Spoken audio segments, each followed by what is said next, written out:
Welcome to commerce access everyone. How are you all? और आप लोगों की प्रिपरेशन कैसी चल रही है?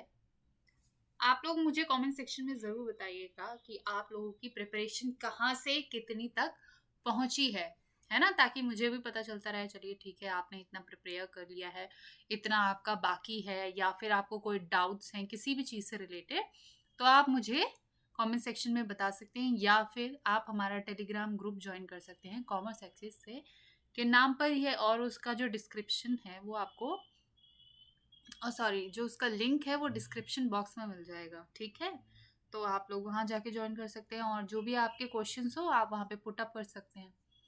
ठीक है, चलिए।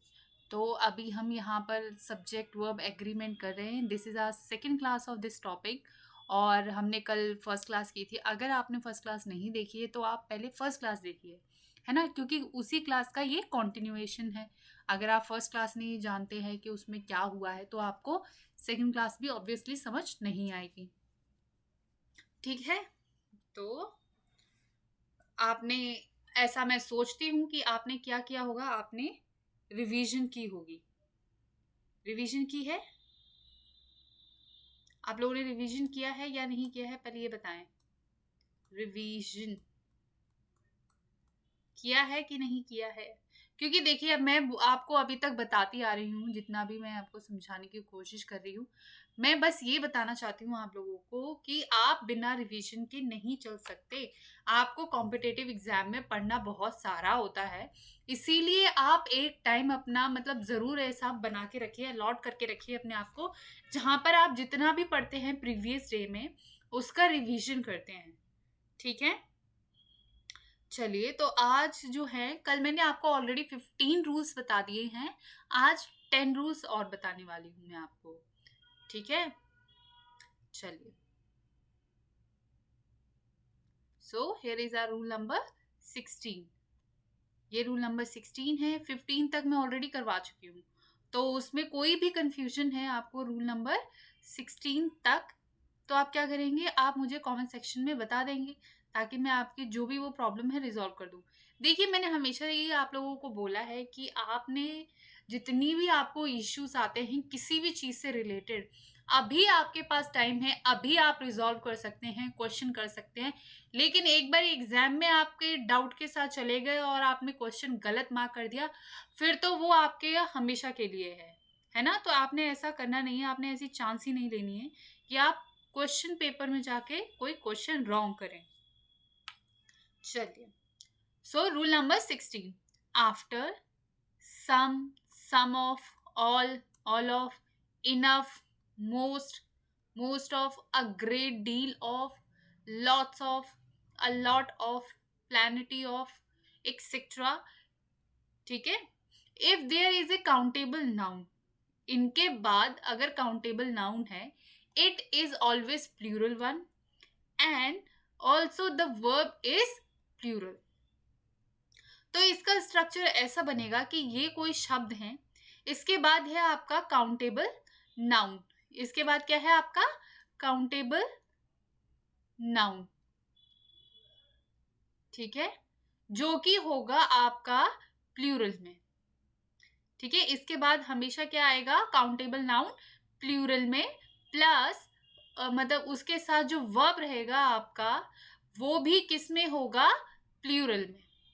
ठीक है, तो इस सब्जेक्ट को, इस नाउन को हम वर्ब के साथ क्या करवाएंगे, एग्री करवाएंगे। ठीक है, एग्जाम्पल देखिए, ऑल लिविंग बींग्स आर मॉर्टल।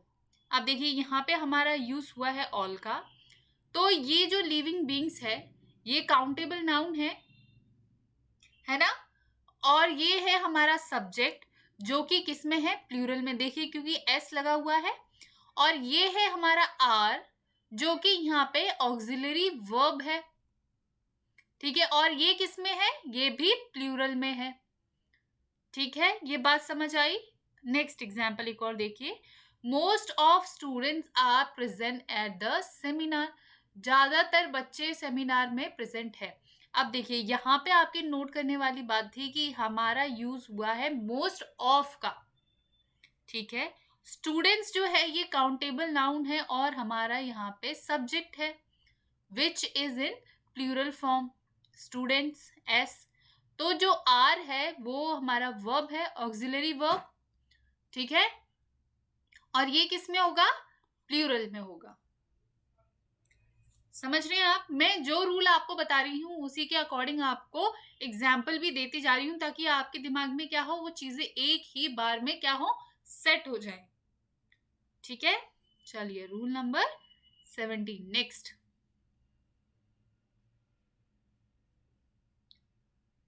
तो अगर आपको रूल्स समझ आ रहे हैं, क्लास समझ आ रही है, तो आप मुझे जरूर बताइए। कैसे बताएंगे? लाइक, शेयर और सब्सक्राइब करके इस चैनल को। चलिए, after half of, 1/4 of, 2/3 of, 3/4 of, etc. If the noun is countable, it is always a plural one and the verb also will be in plural form. ठीक है, मैंने क्या बोला, अगर आपके ये जो वर्ड्स मैंने दिए हैं, अगर ये वर्ड्स आते हैं, इस फॉर्म में कोई वर्ड आता है, तो फिर आप क्या क्या होगा कि जो आपका noun, countable noun, again countable noun जो होगा वो किस में होगा, प्लूरल में होगा, और जो वर्ब इसमें हम एग्री करवाएंगे वो भी किस में होगा, प्लूरल में ही होगा। ठीक है, क्लियर हुई ये बात? एग्जाम्पल्स देखते हैं हम। Half of the workers are not working today. आधे वर्कर्स आज काम नहीं कर रहे हैं। हाफ ऑफ द आपने नोट किया यहाँ पे। अभी मैंने आपको इसमें रूल बताया है, अगर ये आपका शब्द कहीं पे भी आता है इस तरीके के, तो आप क्या करेंगे, इसका जो सब्जेक्ट होगा उसको हम लिखेंगे प्लूरल फॉर्म में, और उसका जो वर्ब होगा उसको भी हम प्लूरल फॉर्म से ही क्या करवाएंगे, एग्री करवाएंगे। Is this clear to you all? Yes it is. चलिए, क्योंकि देखिए जो लास्ट रूल था उससे बहुत डिफरेंट नहीं है, लेकिन आपके दिमाग में जो ये शब्द हैं, ये वर्ड्स हैं, ये क्लियर करने के लिए मैंने आपको ये रूल अलग से बताया है। Is it clear? यस। चलिए, so next sentence, 3/4 of the trees are in danger. 3/4 पेड़ जो हैं वो क्या है, खतरे में हैं। तो ये 3/4 आपने देखा, फिर आपने देखा जो ट्रीज हैं वो यहाँ पे सब्जेक्ट हैं, और वो किस में होने चाहिए, प्लूरल में होने चाहिए, और ये जो आर है यहाँ पे प्लूरल में होगा इस सब्जेक्ट के अकॉर्डिंग। ठीक है, चलिए रूल नंबर 18 समझ आ रहा है आप लोगों को? बहुत डिफिकल्ट चीजें नहीं है, मैंने आपको पहले भी बोला हुआ है, हर एक चीज बहुत डिफिकल्ट हो ऐसा जरूरी नहीं है एग्जाम के लिए। ठीक है, बस वही है कि आपके दिमाग में एक बारी सारी चीजें क्लियर होनी चाहिए और पता होना चाहिए कि हाँ ये ऐसा था, ऐसा मैंने पढ़ा है। ठीक है, after more than one there is always a singular noun followed by singular verb.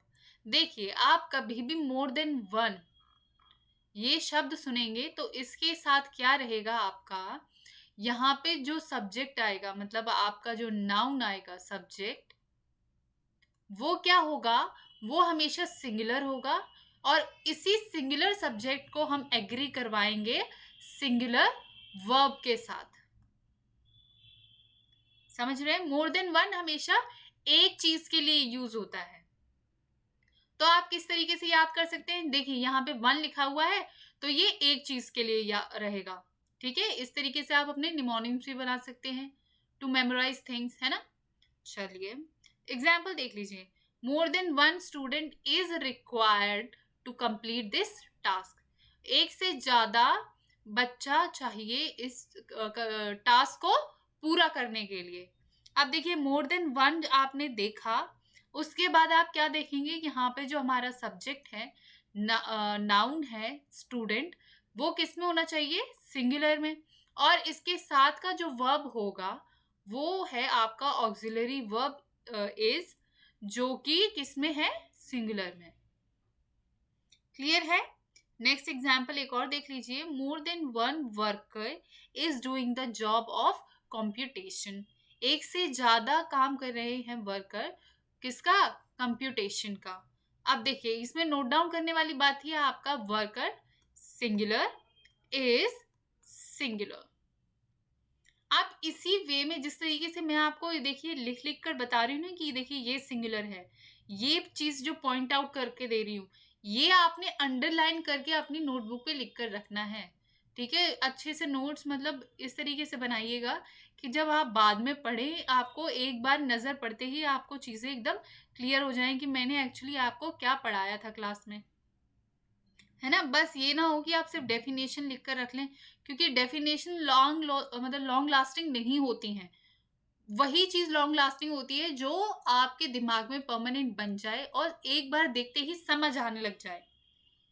ठीक है, so rule number 19, if there is it is used as introductory subjects in a sentence, then the verb with there is decided considering the usage of number and person of the noun that comes after there। समझ आई? कोई बात नहीं। देखिए कभी भी कोई भी sentence अगर उनका इंट्रोडक्टरी सब्जेक्ट है देयर इज या इट इज, ठीक है, तो उनके साथ जो वर्ब आएगा वो उस चीज पे डिपेंड करेगा कि उसके साथ नंबर ऑफ पर्सन या फिर नंबर ऑफ थिंग्स क्या लिखी हुई हैं। देखिए जैसे कि it is the decision of the principal to make that girl to keep that girl or not. ठीक है, ये उनका डिसीजन है प्रिंसिपल का, to make that girl to keep that girl or not. समझ आया आप लोगों को? चलिए एक और देख लीजिए, there was a tiger in the zoo. एक वहां पर टाइगर था जू में, there was a tiger in the जू।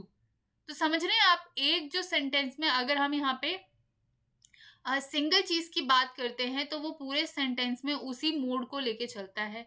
अगर हम यहाँ पे एक सिंगुलर चीज की बात कर रहे हैं तो वो पूरे सेंटेंस में वही मूड लेके चलता है। समझ रहे हैं आप? कहीं बीच में ये नहीं लगने लग जाता कि हाँ यार यहाँ तो दो चीजों की बातें होने लगी हैं, क्योंकि हमने इंट्रोडक्टरी में तो सिर्फ एक चीज ही इंट्रोड्यूस करवाई है। जितना आप इंट्रोड्यूस करवाओगे उतना ही आगे फॉलो करोगे, वही बात है उसमें।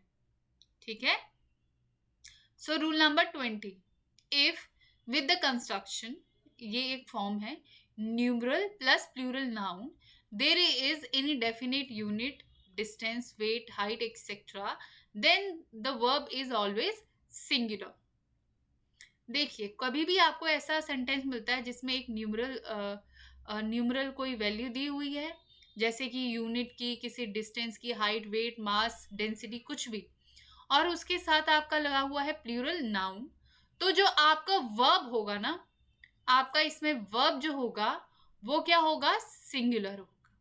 जैसे कि देखिए आपको न्यूमरल वैल्यू दी गई है यहाँ पे 5000, आपका ये प्लूरल नाउन हो गया रुपीस। अब इसके साथ देखिए रुपीस लिखा हुआ है, स्टिल हम यहाँ पे इज यूज करेंगे सिंगुलर वर्ब का। ठीक है, अब नेक्स्ट देखिए 5 kg of rice is enough for his family. 5 kg आपका न्यूमरल हो गया। राइस, देखिए राइस का आप राइसिस नहीं लिखते हैं, ये मैंने आपको पहले भी बताया हुआ है, राइस हमेशा राइस ही रहेगा, चावल हमेशा चावल रहते हैं। आपने कभी चावलों सुना है कि कितना मतलब किसी भी अमाउंट में चावल हो वो चावल ही होंगे, चावलों नहीं कहते हैं हम। इसी तरीके से राइस जो है हमेशा राइस रहता है, राइसिस कभी नहीं होगा। तो ठीक है, तो इस यहाँ पर आपका नोट करने वाली बात थी, ये वर्ब जो है यहाँ पे भी सिंगुलर है, यहाँ पे भी सिंगुलर है। ठीक है, तो मैं जो चीजें आपको नोट करने को कह रही हूँ आप अपनी नोटबुक में नोट डाउन करके रखेंगे अच्छे से। ठीक है, नोट्स बनाना बहुत बढ़िया, बहुत ये एक ना आर्ट होती है। अगर आप नोट्स बहुत अच्छे बना लेते हो ना, इट्स एन आर्ट, क्योंकि सभी को नोट्स बनाने बिल्कुल नहीं आते हैं। लोग इस तरीके से नोट्स बनाते हैं कि जब एग्जाम टाइम पे उनको मतलब बेटर लगता है कि यार किसी किताब से ही देख लूं मैं, इतने बड़े बड़े नोट्स बनाते हैं। और कई लोग मतलब इतने क्रिस्पी नोट, इतने क्रक्स बनाते हैं ना कि उनको सिर्फ मतलब एक बार ही वो देखते हैं और उन्हें पूरा अपना बुक जो होती है वो याद आ जाती है। So making notes is an 8. Rule number 21. If, who, which, that is used in the form of relative pronoun, then the verb to follow depends on the number and person to its antecedent.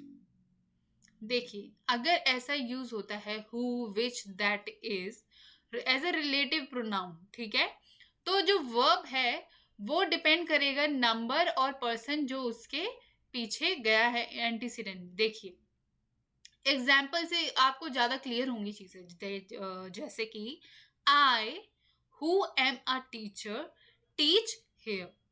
जो teach है वो कहाँ पे जा रही है, antecedent आई के साथ. ठीक है, जैसे कि नेक्स्ट एक और देखिए, the man who were present here voted. जो कि प्रेजेंट थे यहाँ पे, वोट किया. अब जो वर है वो कहाँ जा रहा है, इसके किस पे डिपेंड कर रहा है जाके, द मैन पे. प्लूरल है तो ये भी प्लूरल है. समझ रहे हैं आप लोग किस तरीके से पीछे जाके उस पर डिपेंड कर रहा है वो. चलिए, रूल नंबर 22.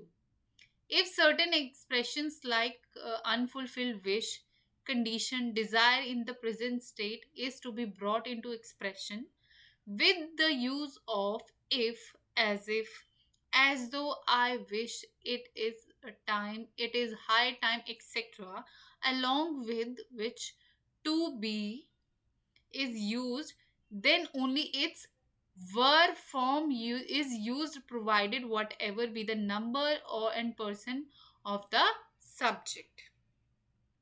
देखिए, बहुत बड़ी डेफिनेशन है, लेकिन इसका एक ही मतलब है कि आप कभी भी चाह रखते हैं किसी भी चीज के लिए, तो उसमें आपने एक ही वर्ब यूज करना है, वर्ब. और इस चीज पे बिल्कुल डिपेंड नहीं करेगा कि सब्जेक्ट वो सिंगुलर है या प्लूरल है, वर ही यूज होगा. समझ रहे हैं आप लोग. एक बार एग्जाम्पल देखिए, फिर समझ आएगा. I wish I were the prime minister. कल मैंने आपको जब क्लास लिया था मैंने बताया था कि आई के साथ हमेशा एम या वॉज क्या करता है, एग्री करता है. लेकिन अगर कोई चाह है आपकी, जैसे कि मेरी चाह है प्राइम मिनिस्टर बनने की, तो आई के साथ क्या लगाऊंगी मैं, वर. तो जो आपकी चाह है जो अभी नहीं हुई है पूरी, उसके साथ हमेशा आप वर का यूज करते हैं, चाहे फिर कुछ भी उसके साथ सब्जेक्ट हो, क्या भी सिंगुलर हो या फिर आपका प्लूरल हो, इट डजंट मैटर. ऑलराइट, एक और देख लीजिए. If I were you I would have gone to Goa. अगर मैं तुम होती, अगर तुम होती, ये चाह है ना. I were you I would have gone to Goa, तो मैं गोवा चली जाती. समझ आया. तो आपने कभी भी अपनी विश जो बतानी है वो हमेशा ऐसे बताएंगे, इफ आई वर. ठीक है, कोई भी कंफ्यूजन इस बात में, नो. चलिए, इतनी कोई कंफ्यूजन वाली बात है भी नहीं, वैसे कि इजी है ये. रूल्स है ना, बस यही है कि रूल्स हैं, आपको पता होने चाहिए. Rule number 23. If two pronouns are joined with and then it takes plural verb. Easy one. कोई भी दो प्लूरल अगर एंड से ज्वाइन किए हमने, तो वो कौन सा वर्ब लेंगे, प्लूरल लेंगे. जैसे कि मैंने कल आपको क्लास में बताया था, अगर कोई भी दो नाउन हम एंड से ज्वाइन करते हैं तो उसका जो वर्ब होता है वो प्लूरल होता है. उसी वे में अगर प्रोनाउन भी हमने दो प्रोनाउन एंड से ज्वाइन किए हैं, कंजक्ट किए हैं, तो वो जो वर्ब एग्री करवाएंगे वो क्या होगा, प्लूरल फॉर्म में होगा. जैसे कि I and he are not working in this company. मैं और वो इस कंपनी में काम नहीं करते. आर, आर यहाँ पे नोट करने वाली बात थी, है ना. अब देखिए, you and me make a good team. अब देखिए, मेक है जो यहाँ पे, अगर ये सिंगुलर फॉर्म में होता तो एज मेक्स यूज होता, लेकिन हम यहाँ पे प्लूरल वर्ब लेंगे, इसीलिए हमने यहाँ पे एस नहीं लगाया है. हमने यहाँ पे क्या यूज किया है, मेक. हम दोनों मिलकर एक अच्छी टीम बनाते हैं. ठीक है, So rule number 24. When there is one subject, more than one verb, the verbs throughout the sentence must agree with the subject. देखिए, कभी कोई सेंटेंस में ऐसा होता है कि आपका नाउन एक ही होता है या सब्जेक्ट आपका एक ही होता है, लेकिन जो वर्ब्स होते हैं वो डिफरेंट डिफरेंट जगह पे यूज करते हैं। तो अब क्या, किस वे में हम यूज करेंगे? तो उस थ्रू आउट द सेंटेंस में आप कितनी बार भी वर्ब यूज कीजिए, उसकी कोई मनाही नहीं है, लेकिन वो सारे वर्ब्स जो हैं वो आपका जो एक सब्जेक्ट है, जो ये एक नाउन है, उसके साथ एग्री करना चाहिए। जैसे कि इंटरव्यूज, ये यहाँ पे आपका सब्जेक्ट है। Are one way to collect data, allow researchers to gain an in-depth understanding of participants। अब देखिए, आप यहाँ पे आर एक आपका ऑक्सिलरी वर्ब हो गया है और अलाउ करना एक आपका वर्ब हो गया है, ठीक है। अब ये देखिए, क्योंकि इंटरव्यूज यहाँ पे ये प्लूरल है तो ये भी आपका प्लूरल फॉर्म में रहा है और अलाउ भी आपका प्लूरल फॉर्म में है। समझ आ रहे हैं? तो एक ही नाउन का दो वर्ब अलग अलग जगह पे यूज हुए हैं, लेकिन दोनों स्टार्टिंग का जो हमने सब्जेक्ट या नाउन चुना है उसके साथ एग्री करते चल रहे हैं। क्लियर? चलिए next example. An assumption is something that is generally accepted as true and is an important consideration when conducting a doctoral study।